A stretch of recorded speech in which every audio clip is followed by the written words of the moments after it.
Hello again. Didn't expect 3 videos today, but I'm going to do my best to take this a little bit further. The goal was to use what we learned about animated graphic symbols to make a bird fly, which I'd still like to do. Of course, there's always the drawings to deal with, and I think I'd like to take this opportunity to do just a dash of pen tool to help us with the bird exercise. You'll notice the bird itself has got very smooth lines, which is letting me get away with a lot in terms of how many steps there are to its flap cycle, to its the movement up and down of its wings.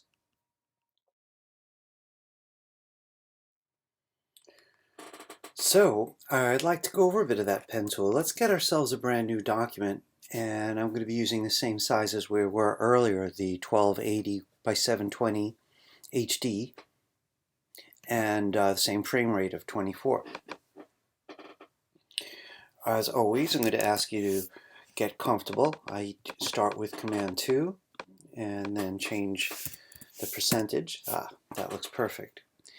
Now, the size of the bird isn't going to be too important right now. We just want the bird we want. We could scale it when we're ready. I do want to talk first about this particular tool. So here's the pen tool, and if you press, you should see the add anchor point, delete anchor point, and convert anchor point. I'm going to come back to the pen tool. It is possible you're not seeing any of them, in which case I'd like you to click here, find the tools that I'm talking about, and they should hopefully be represented. There they are all together. Drag them one at a time onto the toolbar. That's the new way this program works. I want to add that we're also going to be using the usual black arrow and its cousin, the white arrow.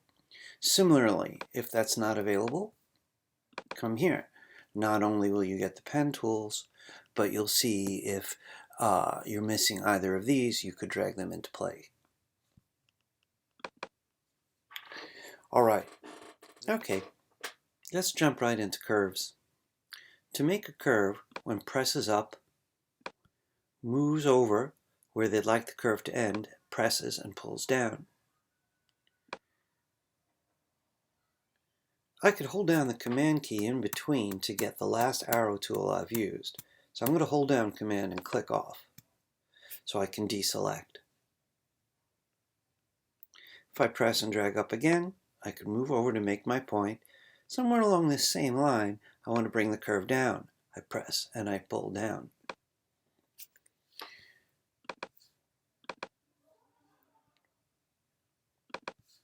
The idea of pressing and pulling up establishes which side the curve is pointing, going to the right, it's not going off screen, going to the right, and how tall the curve ought to be. The second time I click and pull, I'm answering the curve. In other words, I'm completing it. The first anchor controlled about half of that arc. The second anchor is controlling the second half. This time I'm going to work a little differently. I'm going to press and pull up, finish that arc, but I want the other wing. One would think I can come way out here, press and pull, but that happens.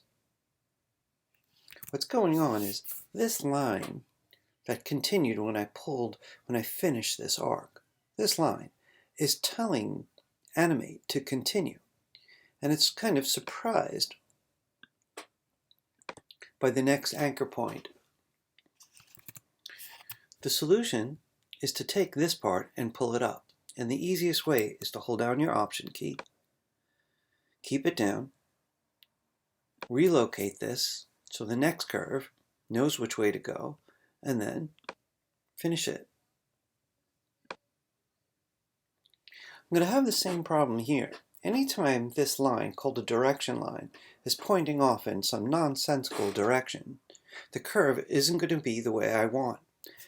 I'll hold down Option in those cases, press this direction handle, this direction point, and say, you know what, I want you to go this way. And why am I doing that? Because I'm going to continue my bird. Again, this line is going way off target. I'm going to use my option trick. Pull this up, and I think I'm going to imitate the last direction point. If these guys are symmetrical, it'll help the curve also be symmetrical. I clicked on the original anchor point to finish up, and I'm pulling my curve, and I'm pretty happy. If you aren't happy with what you see, you have to go find the white arrow, which is currently called the subselection tool. You can click on any anchor point to move it and to adjust the curves beside it. Click an anchor point and adjust the curves. Now in this particular instance, I want this low lying wing. I'm happy with the way this looks. The wing's going to go up and up. Maybe 2 more poses for now. I'm going to get the paint bucket. And, oops, sorry, got a little crazy.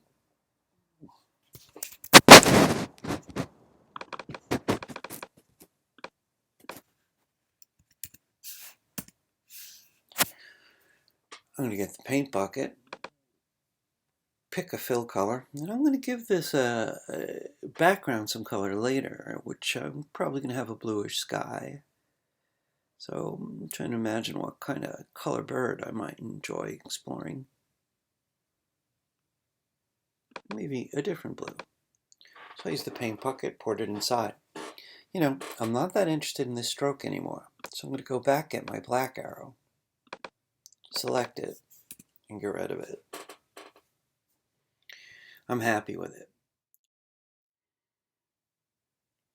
Once the original bird is drawn, you want to select it. I'm going to use my black arrow, select it, because we need to get it into the library before we do anything more. So I'm going to select it, Control-click, and choose Convert to Symbol. It's going to be a graphic symbol just like earlier today, and I'm going to call this one Bird. Now, if you look in your library, you should see the bird there. On this timeline, it's going to fly. It's going to classic tween and zip from the distance and travel on into the foreground. Let's do that before we make the wings flat. So I'm going to put the library aside.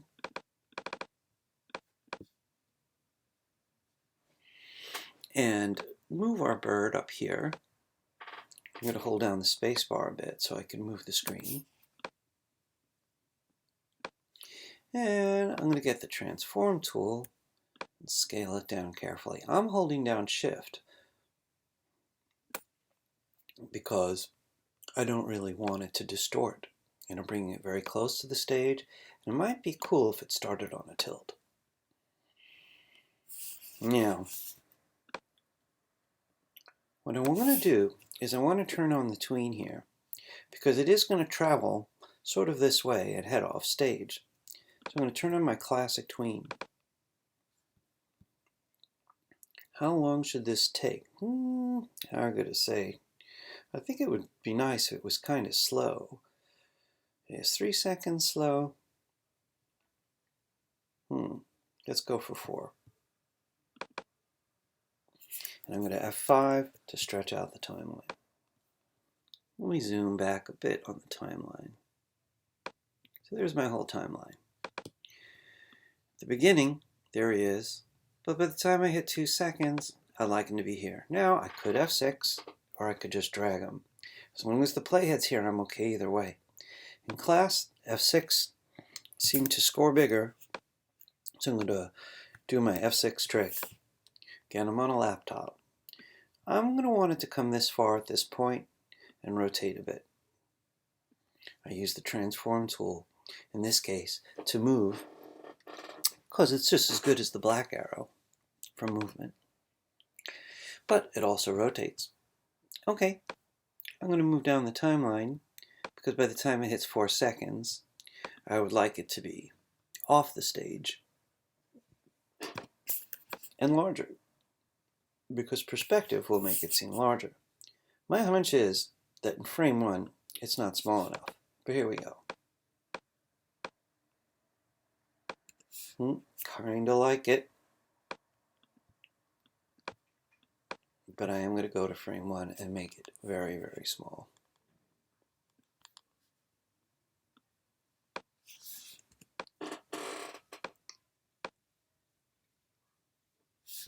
Now,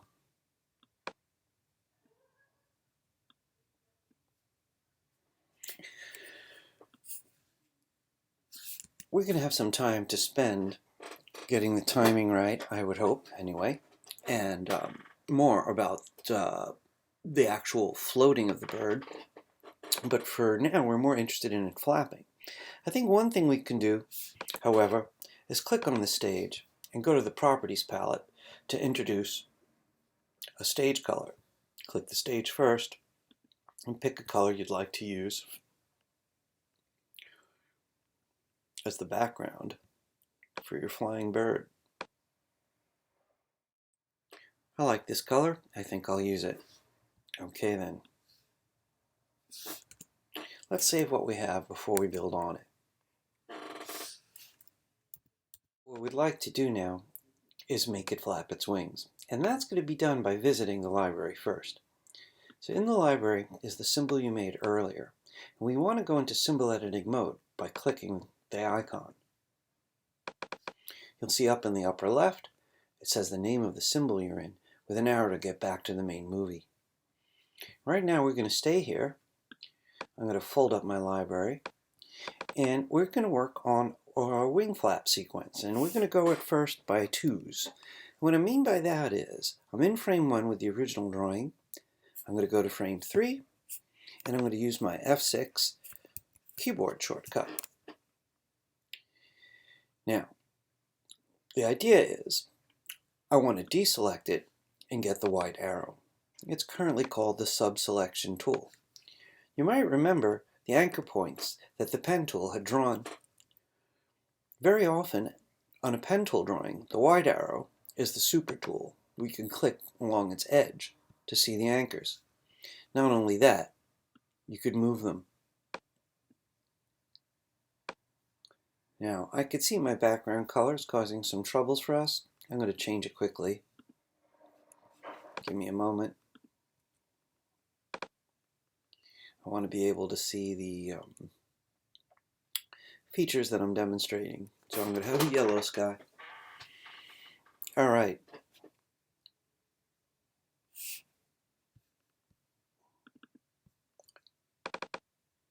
So with the white arrow I could click on the tip of a wing just to raise it up. Now by the way, that wing would move on a curve, meaning at certain heights it would appear longer and narrower. So I'm using the anchor point at the end of the wing to find its position, and then I'm using the direction lines that stick out by grabbing their handles to change the curve. Long pulls on these handles will produce steeper curves, rounder curves. Similarly, the angle you point will point the curve. If you want to see how this wing position looks with the last one, it's a great idea to come back down to the very bottom underneath the timeline and find onion skinning. Right now, I like the relationship between the first position and the second, so I'm going to move 2 frames down and F6 again. If my onion skin bracket isn't large enough, I get to pull it on the timeline to say what keyframes to include. I'm going to take this one, remembering that it's a copy, and go a little bit higher, completing this curved implication that I was talking about a few moments ago. And I'm going to adjust the curve of the wings in some flattering way.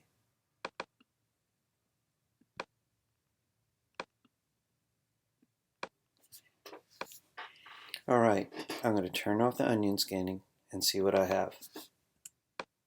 Not bad. I'd like them to glide, so instead of F6ing nearby, I'm going to go quite a distance, as much as 10 frames, and F6 there. if I don't change anything on this drawing now, so that the last keyframe and this one are identical, I've made a pause. So the wings will go up, stay up. Now, I want them to come back down. Now the thing is, this was the way up, so I could borrow these two for the way down. This is halfway down, so I'm going to click on it and steal it by holding down Option. I could drag copy it where I want it. Essentially, this was 1, 2, 3, and I'm trying to do 3, 2, 1 to bring the wings back down. Here's one. I'm going to drag this over.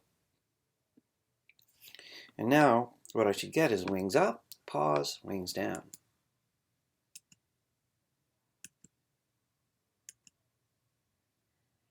Alright, so that's about a 16 frame sequence. I think I'd like a little room in the middle, so I'm clicking here during the pause, and I'm going to use F5 to stretch that part out so the wings stay high longer. I'm happy with it. I'm going to save and go back to the timeline. And you might remember this is where we left the timeline earlier, but now the bird is flapping its wings. The beauty of this is we could change how long the main timeline takes as often as we want, and those flapping wings will just keep on going the entire time without us having to draw them again. I'm going to take a moment to improve the timing. I think in the background it would appear to be going very, very slowly and faster in the foreground. So rather than have it appear here at this point, remember it went in 2 halves, I'm going to make this take longer. I'm also going to have it ease in, so it's slowest at the beginning.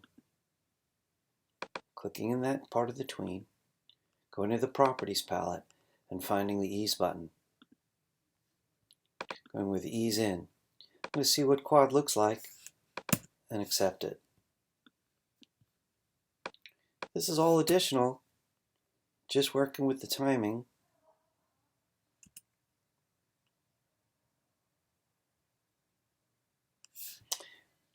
I think the timing's a little bit better, and I'm going to save. I just want to mention very quickly, and we've been through a lot, so I'm not going to do too much more, but I could open up a layer, return to frame 1, and add more birds just by going to the library and dragging them out. In this case, I've got this bird high on the screen. Maybe he's closer to the camera. I'm going to go ahead and turn the tweening on and try something a little unusual. Maybe very quickly that bird passes the screen, maybe before the other bird even changes directions. So here I am on the new bird layer. I could F6 if I like. Oops, keep forgetting my FN key. And then drag it here. And because I left it large, it's going to feel very different than the first bird did.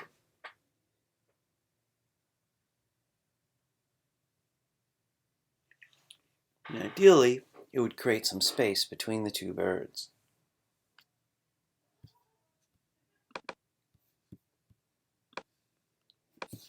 What can I do to help?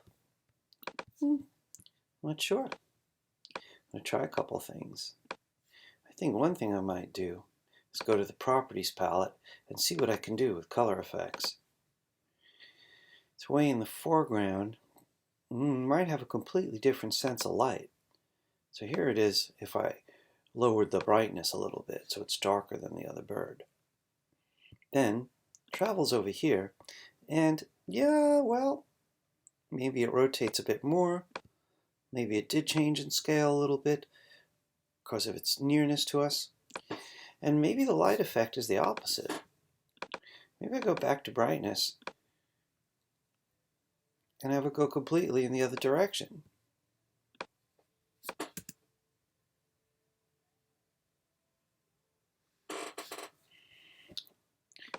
think one thing that might be interesting is if I just gave it more time. Alright, I do believe that I'm getting carried away with myself. Save it and get another look in Flash Player.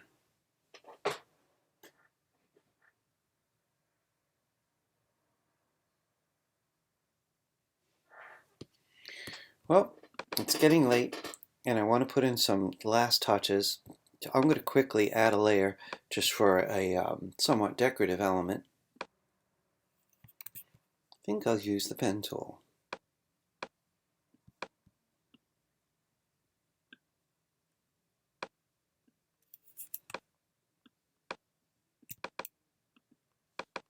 This is off stage, so it doesn't really matter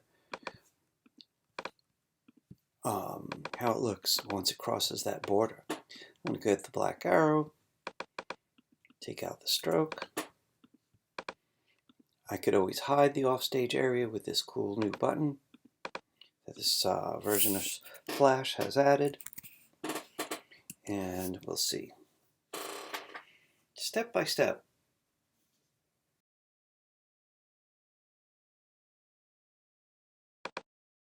Alright, there's more that I'd like to do, but as I said, it's gotten late. And that's our last video for this particular week. Have a look at the homework, see what you can do. I'm realistic, especially under today's bizarre circumstances. And again, I want to wish everybody good health and safety and creative energy in a time that could sometimes feel destructive. And please be amongst those that make the difference. I want to wish you all the best, and I hope to see you in our video conference, where I will be taking attendance, answering questions, and getting to know how you're feeling about what we could do together as a group. All right, regards. See you guys in the video conference on Zoom. Check the handout for your link. Good night.